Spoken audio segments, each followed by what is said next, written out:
Hello and welcome. My name is Josie, if we haven't met before. This is my channel all about my making, mostly knitting, but sometimes I dabble in embroidery, sewing, weaving. I am back early. Normally I record at the end of the month, but this has just been such a big month that if I recorded at the end, I was going to forget things. So I wanted to record in the middle. It's currently February 13th. Day before Valentine's Day and Ash Wednesday, and I have a lot of exciting things to show you. So let's jump right in. I finished my first pair of socks that I designed. So they don't have a name. Oh, it's so pretty. Close up. It's a lace rib. I'll take one off the sock blocker. It's a lace rib. I got the stitch pattern from a book from the library, stitch book from the library. This was so much fun. These were the fastest socks I've ever knit. I'm curious. I'm going to look in my notes. I started them on January 26th. And then I completed them February 12th. So the fastest socks I've ever knit. The yarn is from Amber, from A Lovely Yarn. It is Flower Hill Fleeces Fall One of a Kind colorway. It was funny, in my last podcast, I showed the label and thought it said Fall Oak, OOAK. And I was like, I think it's Fall Oak. And someone kindly said, it means one of a kind, which just made it so much more special. More special than it was in the first place, that it was gifted to me. So, yeah, I designed a sock.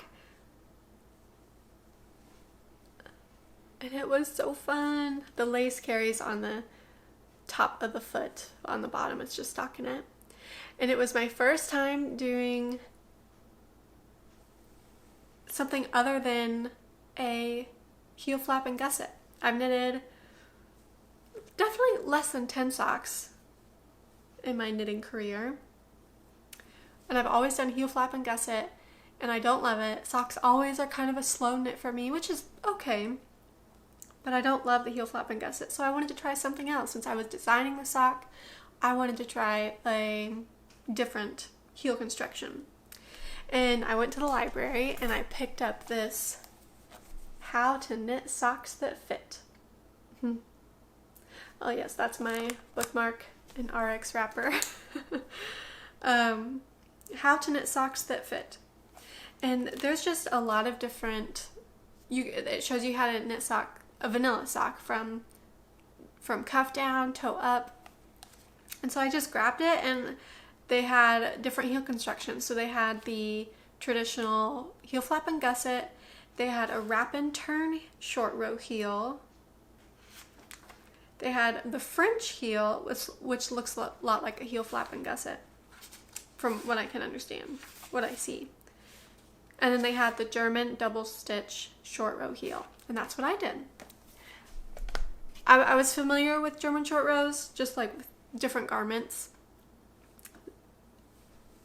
So yeah, this is what it looks like. If you can see, I'm going to put my hand in there because I want, this definitely like holy. I wonder if this, yeah. Definitely has some holes. I think it looks okay. Like on, it just kind of looks a little bit lacy. So I think it looks nice. I have no idea if it's gonna wear well, or I've heard a lot of knitters say that they like the German short row heel because it fits best, it's long wearing, but I'm gonna test it out. So now I have a German short row heel to compare it to. The knitting experience of a German short row heel was fantastic. I loved not knitting the flap, picking up those stitches, and then the gusset decreases just seemed to take forever. I mean, this was like a 2-hour, one day heel. I mean, I don't knit a lot every day, but it was just, I loved it. It felt so fast and so easy. So yeah, that was super fun. This is my first sock. My second sock, I knitted the same, apart from, so this was actually my first time doing combination knitting. So where I'm like I'm purling in the reverse direction, and then when I come back to that stitch, if you're knitting flat, you would knit through the back loop, or purl through the back loop, still in the reverse direction if you're purling again. And it's just a way to make the, like, often when I do ribbing, the knit stitch, a leg of a knit stitch will be a little bit longer. And so I was watching Andrea Mowry, and she talked about combination knitting, and she put out some tutorials. And so I just tried it on this sock, and I really loved it. I think it turned out really nice. There's a little bit of a leg sticking out. Sorry, phone call. There's a little bit of a leg sticking out, but not anything bad. And so this was my first sock, and then this was my second sock.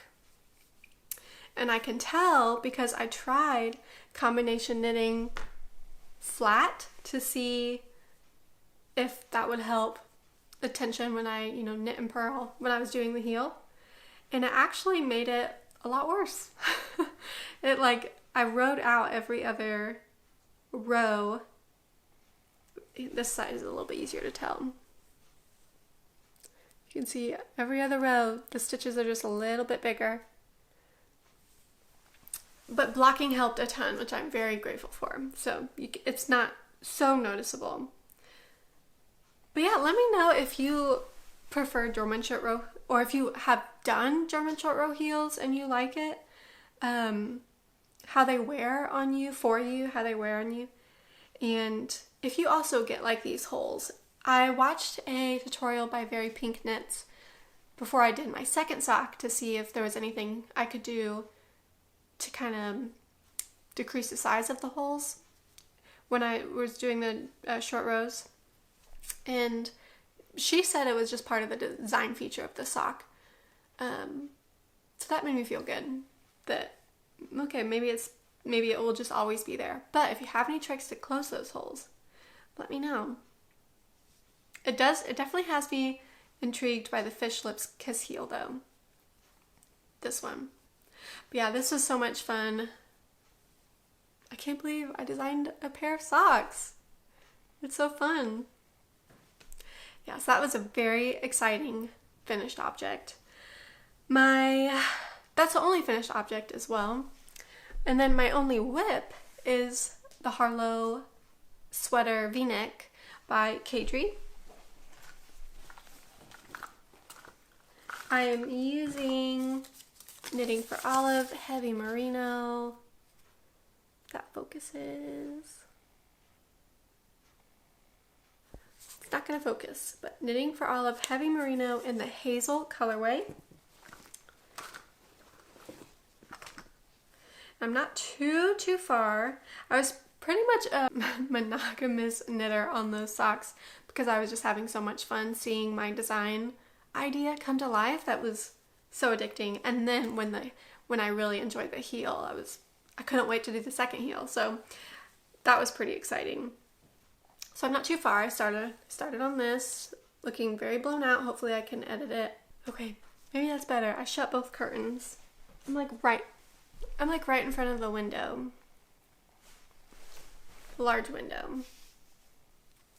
Okay, but this is the Harlow V-neck sweater. This is the left shoulder I'm currently working on, if I can get it. There we go. It'll be like this. I currently only have stitches picked up for the left, and I'm working on that. It has that really pretty detailing on the shoulder seam. It's looking great. I went down a needle size. Usually I have to go up, but this time I went down to US 6. I think it calls for US 7. Yeah. The pattern is great so far. I'm not very far into it, but it is great, well written. I'm really enjoying it. My tension's kind of all over the place, but I honestly, this is my first knitting for olive yarn. I don't know if you can see up close. You can see some stitches and a little bit of rowing out here and there, but I'm not enjoying knitting with this yarn. It's my first time using knitting for olive. I haven't used any other of their other yarns before, and it is just so dry. I'm knitting continental because I have elbow pain, like English style. I have better tension when I knit English style. That's the way I learned. But currently I'm just only knitting continental because of my elbow pain. And when I like drag the yarn through my fingers, it just gets stuck on my ring, and really, yeah, it's just so dry. It doesn't flow through my fingers well at all. So I'm not enjoying knitting with it.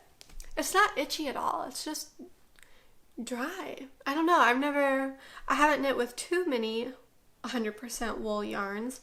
Is this Merino? There it is. Yeah, Merino.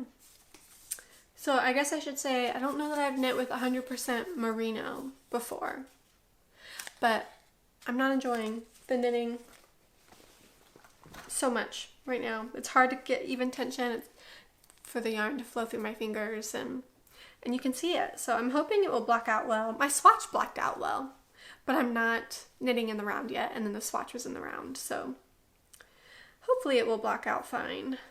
But yeah, the fabric's really pretty, and we're just really excited to have the sweater. So this is my only whip right now. And then I did German short rows for, it was called for in the pattern, and you can't see them at all. And so I wonder if for some reason in socks it's different, because in socks it's incredibly visible on the heel. But here I did them the same way, and they're not visible. You can't see any, this is the back, but you can't see any German short rows. At least I can't. So let me know if you have any tips for German short rows on socks. But yes, I'm enjoying knitting on this a lot. I'm excited to have the sweater. Well, I'm enjoying the pattern experience and knitting another sweater. That's so much fun. But the yarn, not so much. But yeah. There's this one, my only whip.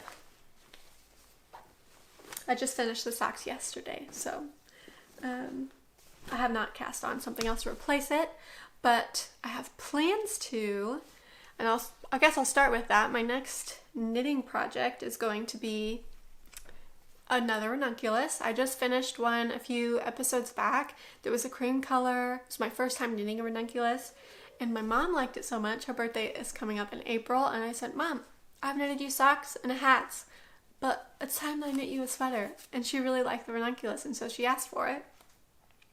So I picked out the yarn, Cascade 220 worsted weight, and she picked out the color, and it's very close. It's very similar to, I actually want to compare. It looks very similar to what I'm knitting now.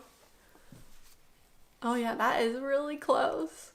So this is Knitting for Olive Hazel colorway, and this is Cascade 220 Walnut Heather.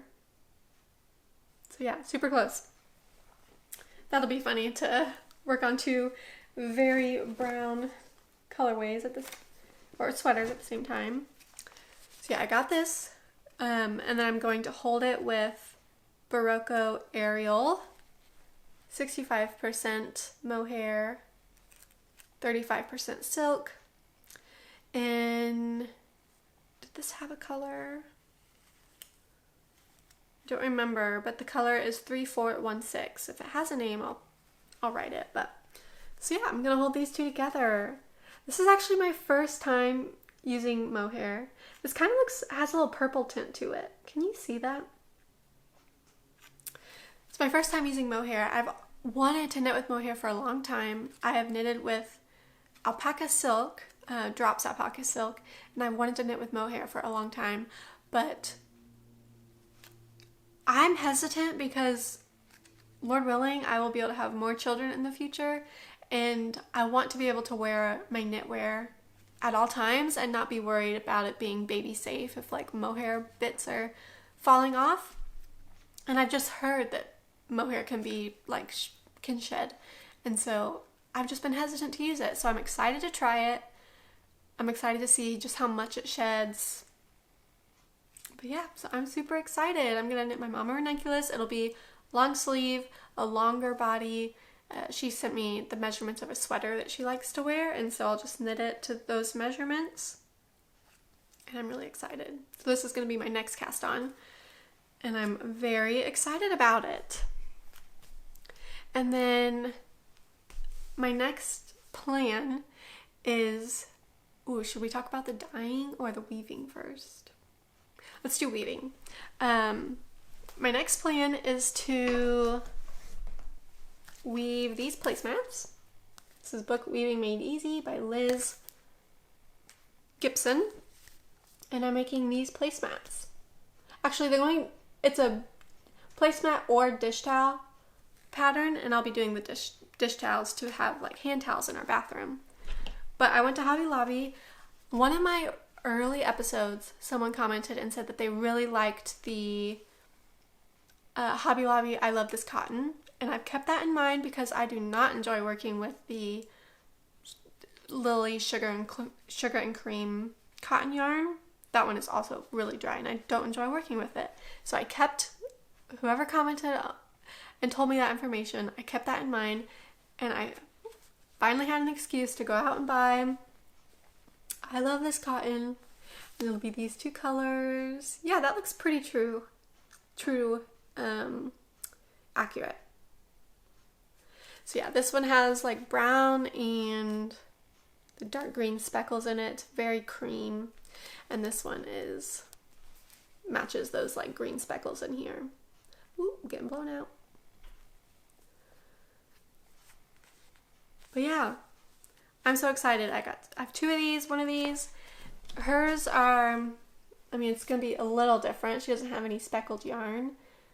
And different, like more colorways, and I'm going to do the bigger chunks of the blue and like teal are going to be the speckled, and then the smaller stripes will be this green, and then I'll probably have a natural color weft yarn. I haven't ordered it yet because I wanted to get the warp yarn in person.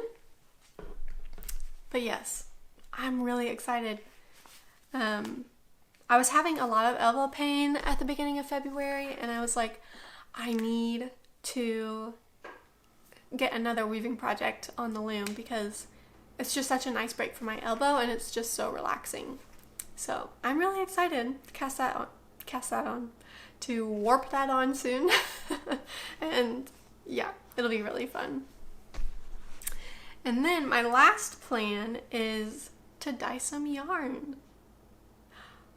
I have been very inspired recently. It all started with I think I shared in my last podcast that I want to knit some type of a wrap for myself. And I'm not giving too much information because I just don't know how it's going to go, if it'll turn out well, what I want it to be. But I just was being very picky with the yarn choices that I wanted, the colors, and I narrowed it down. I think I showed swatches all last time on my podcast. I narrowed it down to I want fingering weight yarn, ideally superwash so that I could put it in the washer, and ideally a pretty large gauge so it's like nice and breezy. So I was being pretty picky, and I went to a yarn store in Indianapolis with my sister, and I just was like, this is too neon. Oh, that's too warm colors. Oh, it's too scratchy. I don't know. I was just being so picky about it. And so then I started thinking, I think it would be really fun to try and dye my own yarn for this like really special project that I have in mind. So I went to Knit Picks and I bought Stroll, which is their fingering weight, 75 superwash, 25% nylon, and it's so soft. I got their bare yarn and I'm going to dye it, which I am so excited. Okay, so I also went to the library because that's what I do when I learn something new. And I got this book, the Hand Dyeing Yarn and Fleece by Gail Callahan. And then I also got Dyeing to Spin and Knit by Felicia Lowe. And I've been enjoying both of them. They both have like really practical information in them. This is more for dyeing intentional color, which I was interested in. And then this is a little bit more experimental, like just to play around, get you started. But I didn't really want to play around and get started. So I learned a lot of good information in this book about dyeing. But then this one has just been a little bit more like practical, I think. So yeah, I've been slowly accumulating dye supplies, like going to Goodwill. I got a crock pot. I got some tools that are just going to be my dye supplies, and I've decided on using acid dyes to make my yarn. So yeah, I don't know how much I need. I'm so new at pattern designing, but I got 4 for my project, for my wrap that I want to dye, and then I got a 5th for like practice. I guess you'd say practice, yeah, to test things out. So I'm not dyeing for the first time with my project yarn. But I am so excited. And so I feel like all of that, I needed 2 podcasts this month because it's just so much. So I can't wait to share that with you guys. I'm excited to see if it's a total flop. If it is a total flop, I think I would still enjoy knitting with it because it was just so special. I dyed it. It's one of a kind. And yeah, I think it would be really special. But we'll see. So yeah, that is my last plan, is to dye some yarn, and it's probably going to take a while because I have a small amount of supplies, and I imagine that I won't have this cast on by the next time we chat, but hopefully I have some yarn dyed by the next time we chat. So exciting. And that leads me to my favorites so far of this past 2 weeks. Instead of favorites of the month, favorites of the beginning of February. Because I have become really enamored with the idea of dyeing my own yarn, I've really been enjoying Ruby and Rose's podcast, YouTube channel. She's a yarn dyer based in Indiana, which is so fun because I am too. But yeah, so I've really been enjoying. I just did like deep dives. You know how when you are on YouTube and you find someone that you really connect with and you're like, I'm gonna watch all their videos? That's what I did. I went back and I was like, she hasn't podcasted in a few months. That's okay. I'm gonna watch all her videos and catch up. So I feel like I know her really well. She just dropped a Taylor Swift yarn collection that is just beautiful. So I've been feeling really inspired by her and encouraged by her, even though she doesn't know me. We haven't like chatted personally, but just feeling encouraged and inspired. And I would love to be able to purchase some of her yarn, her pre-order. It's a pre-order, but it's just not in the cards financially. And so instead of buying some hand-dyed yarn for my special wrap project, much more affordable to do it myself, although I don't know how it's going to turn out. But yeah, I've really been enjoying her. I'll leave her channel link down below if you want to go and check her out. She's really sweet. And I just really like her colors, and her love of colors is so inspiring as we're still in the winter here in Indiana. And yeah, but we are getting nice weather, so I'm loving the colors and seeing all of her colors that she wears and knits with. It's just super inspiring. So go check her out. The other big thing that I did the beginning of this month is I finished Psych, the TV show. It was sweet. It wasn't my favorite show ever, but it was entertaining and it was light. Mostly light. Even though it is a show about murder detective, it's very lighthearted. Which always sounds weird when I explain that to people, but it really is. And then the last thing that I've just been really enjoying, I think, is the weather, truly.